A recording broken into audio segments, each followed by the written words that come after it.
نحمدہ ونصلی علی رسولہ الکریم اما بعد۔ محترم جناب ڈاکٹر ذاکر نائک صاحب اور ان کے صاحبزادے محترم جناب فارق نائک صاحب پاکستان تشریف لائے ہیں۔ ہم ان کو پاکستان آمد پر دل کی اتاہ گہرائیوں سے خوش آمدید، ویلکم، اہلاً و سہلاً و مرحبا کہتے ہیں۔ حقیقت یہ ہے کہ ڈاکٹر ذاکر نائک صاحب نے جس طریقے سے پوری دنیا میں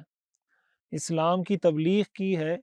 اور اپنے مختلف ڈیبیٹس کے اندر، اپنے مختلف مناظروں کے اندر جس طریقے سے اسلام کی، قرآن کی، رسول اللہ صلی اللہ علیہ وسلم کی حقانیت پر بات کی ہے اور اس کو دلائل سے ثابت کر کے دکھایا ہے،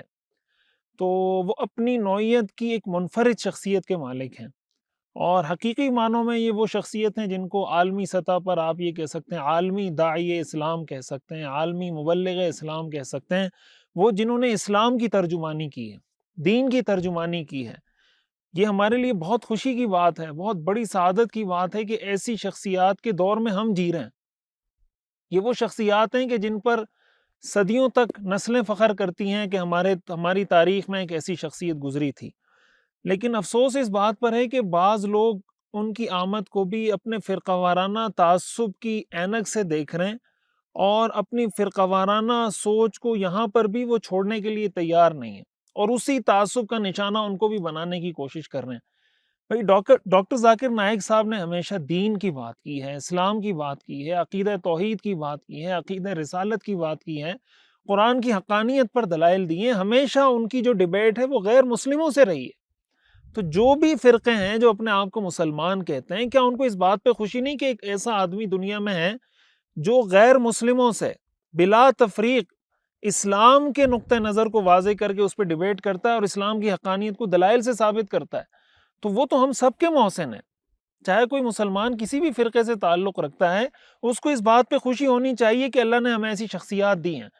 تو میں یہ سمجھتا ہوں کہ پاکستان وہ تشریف لائے ہیں، ہمارے تمام فرقوں کے علماء کو، اکابرین کو بلا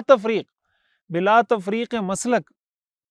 ان کو ویلکم کرنا چاہیے، اور عوام سے بھی میری یہ گزارش ہے کہ جس طریقے سے بعض علماء کی طرف سے، بعض مسالک کی طرف سے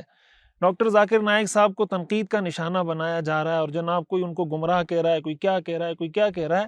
یہ ہمارے یہاں عجیب ہم نے ایک خول بنایا ہوا ہے کہ اس خول سے ذرا سا کوئی شخص باہر ہو تو ہماری نظر میں وہ بالکل کلیتاً گمراہ ہو جاتا ہے کہ نہ آپ اس کی کوئی بات سن سکتے ہیں، نہ اس کی کوئی کتاب پڑھ سکتے ہیں۔ آپ کسی بھی شخص میں یہ دیکھتے ہیں خیر اور شر، کس میں خیر کا پہلو غالب ہے، کس میں شر کا پہلو غالب ہے۔ تو ڈاکٹر ذاکر نائک صاحب نے جو خیر کے کام کیے ہیں، کتنے ہزاروں لاکھوں لوگ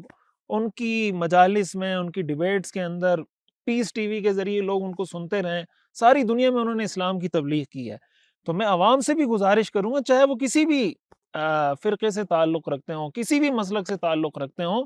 ان کو ویلکم کریں، اور ان کی جہاں جہاں ایسی کوئی عوامی نشست ہو رہی ہے، کوئی عوامی سیشن ہو رہے ہیں، تو اس کے اندر شرکت کریں۔ یہ موقع ایسا ہے کہ یہ آپ کی زندگی کا یادگار موقع رہے گا،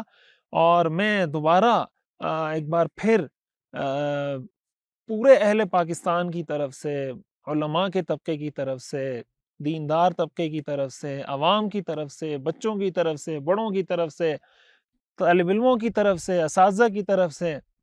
ملک کے ہر طبقے کی نمائندگی کرتے ہوئے میں ان کو خوش آمدید کہتا ہوں۔ اللہ تعالیٰ ڈاکٹر ذاکر نائک صاحب کی تمام خدمات کو قبول فرمائے، ان کی عمر میں برکت عطا فرمائے، اور ان کو ایسے رجال کار تیار کرنے کی توفیق عطا فرمائے جو ان کے دنیا سے جانے کے بعد بھی ان کے اس مشن کو جاری رکھیں۔ جزاکم اللہ خیر۔